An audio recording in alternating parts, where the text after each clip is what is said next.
मुख्यमंत्री देवेंद्र फडणवीस यांच्यासोबत एक काम करण्याचा तुम्हाला आलेला अनुभव आणि तो काम करत असताना आलेले चॅलेंजेस किंवा असा ब्रेक थ्रू एखादी अशी घटना आहे जी आजही तुमच्या आठवणीत आहे असं वाटतं तुम्हाला?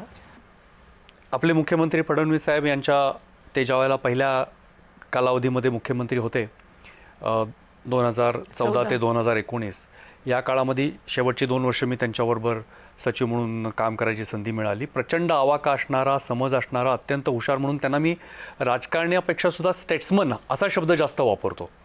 तर ते खऱ्या अर्थाने स्टेट्समन आहेत आणि एखादी गोष्ट नियोजनबद्ध पद्धतीनं कशी करावी, म्हणजे बऱ्याच वेळेला राजकारणी एखादी गोष्ट करत असताना एखादी गोष्ट घडल्यानंतर त्याची प्रतिक्रिया म्हणून काम करतात.